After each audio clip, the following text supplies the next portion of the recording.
Good afternoon students, let us understand one more chapter of statistics of standard 10.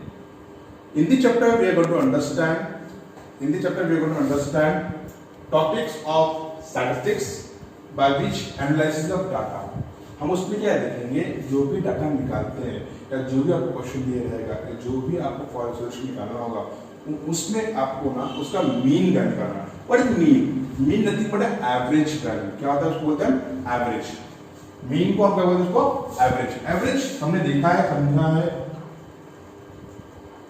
Average अगर कोई score होता है आपके क्लास में या कहीं भी आपको कुछ रिजल्ट्स जब आप देखते हो हर क्लास का अगर रिजल्ट्स आता है तो आपके मार्क्स मिलते हैं तो वैल्यूज अलग होते हैं. उस वैल्यू को आप एड अप करोगे उस पर्टिकुलर क्लास का टोटल वैल्यू निकलता है, उसको बोलते हैं मीन वैल्यू. क्या बोलते हैं मीन. मीन को हम रिप्रेजेंट करते हैं x बाय एंड होता है number of scores that is number n. Okay और एक साइन होता है जो हमने कंप्यूटर में मोबाइल में अक्सर देखा होगा, उसको बोलते हैं हम लोग उसको बोलते हैं हम लोग सम वैल्यू. क्या बोलते हैं सम ऑफ नंबर्स. ओके तो हम आज समझेंगे एक method called first is called direct method. Okay followed by some other more topics. So today we are going to understand in statistics direct method. So let's understand what is direct method. Direct method में क्या होता है, कुछ data दिया होता है आपको, वो डाटा को डायरेक्टली सॉल्व करना होता है. तो मैं कुछ डाटा बनाता आपको फिर, ठीक है.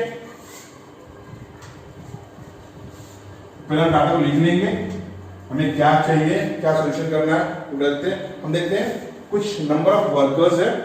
ओके तो हम यहाँ लिखते हैं टाइम में, टाइम मतलब आवर्स और number of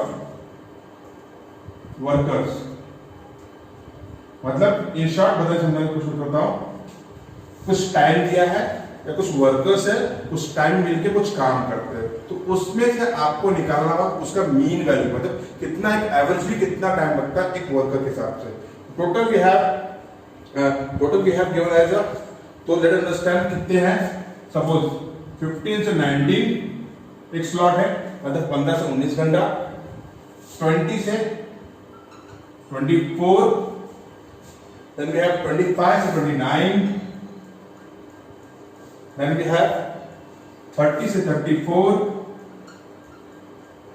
and one more class we have, one more hour is 35 से 39. ओके तो इतने घंटे में कितने वर्कर कितना काम करते हैं. पहले है 10 workers, then 15 workers, then we have 12 workers, 8 and last में we have 5 वर्कर्स. मतलब कोई भी काम करने के लिए अगर 10 वर्कर है तो उनको इतना टाइम लगता है कोई काम कंप्लीट करने के लिए 15 to 19 आवर्स. तो इसमें से अगर आपको बोला गया फाइंड द मीन वैल्यू, मतलब पी मतलब कितना एवरेज कितना टाइम लगता है, अप्रॉक्सिमेटली कितना है, तो हम क्या करेंगे इनका सॉल्यूशन निकालेंगे. सॉल्यूशन क्या करेंगे, हम इसको डायरेक्ट सॉल्व करेंगे. डायरेक्ट मतलब व्हाट इज सॉल्यूशन. सॉल्यूशन में हम क्या करेंगे बच्चों, तो टेबल बनाएंगे. सिंपल है. पहले आपको बनाना है class. What is class. Class nothing but your time slot. Class फिर आएगा आपका क्लास मार्क.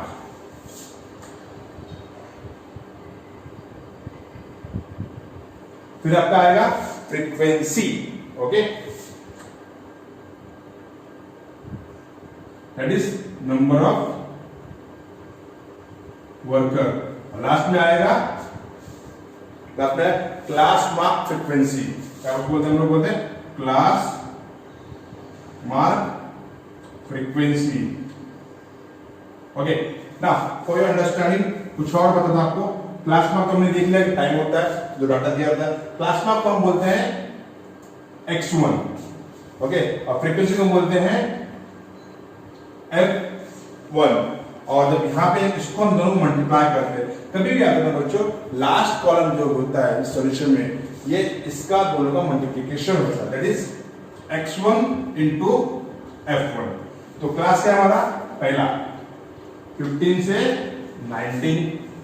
सेकेंड क्लास क्या है 20 से 24, then we have 25 से 29, then we have 30 से 34, देन वी हैव 35 से 39 आवर्स। ठीक है, कोई अंडरस्टैंडिंग? Let understand. ओके, अब क्लास मार्क कैसे बनता है? मैंने आपको सिखाया था, समझाया था कि मीन निकलना होता है। तो अब इस दोनों नंबर को ऐड अप करेंगे। 15 प्लस 19 कितना होता है?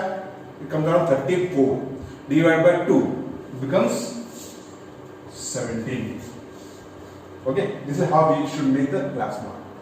20 to 24, it becomes 44 divided by 2, it becomes 22, and same followed by it becomes 27, 32, and become 37. फिर समझा आपको 15 plus 19 becomes 7 divided by 2 becomes your class mark, that's x1 value. 20 plus 24 is equal to 32, that becomes your class mark value. Frequency, बच्चों याद रखना, frequency value मतलब अपन second column रहेगा। Okay, first column class रहेगा, frequency column हमेशा ये रहेगा। कोई भी डाटा ले लो, कहीं भी आप बनाओगे, कोई भी मेथड यूज करोगे, this column becomes this one 10, 15, 12, 8 और 5। नाउ तो फिर हम इसको सम कर देंगे। Sum of f1 is equal to, याद रखना इसकी वैल्यू इससे कभी ज्यादा नहीं होनी चाहिए। अगर आपने इसकी वैल्यू ज्यादा होता आपका ये वैल्यू गलत दिखा है। कितना आ रहा है ये? 8, 20, 40 प्लस 10 becomes 50। आप ऐसे ऐड अप करो या ऐसे, दोनों भी सेम होना चाहिए, कभी अलग होना नहीं चाहिए। नंबर ऑफ वर्कर्स सेम रहेगा, नंबर ऑफ वर्कर्स चेंज होते नहीं, जो डाटा दिया वही रहेगा। हाँ, क्लास में फ्रीक्वेंसी मतलब इसको मल्टीप्लाई करोगे, 70 into 10 कितना आता है? 170। इसको से मल्टीप्लाई कितना बनेगा? तुम करो 330, then it comes around 324, 256 and ultimately 185। अब इसका सम क्या आएगा? Sum of all this, that is x1 और f1 is equal to 1265. Now, what is the mean value of formula? Mean value हम यहां लिखते हैं, तो यहां की जगह है mean value is equal to sum of this x1 f1 upon sum of f1, that is number of score 1265 upon 50, it comes around 25.3 hours। कितना था बच्चों? 20.3 आवर। तो मीन एवरेज कोई काम करने के आवर कितना है? 25.3 hour. And this is solution is called as the mean. The mean time required to complete the work of worker is 25.3 our.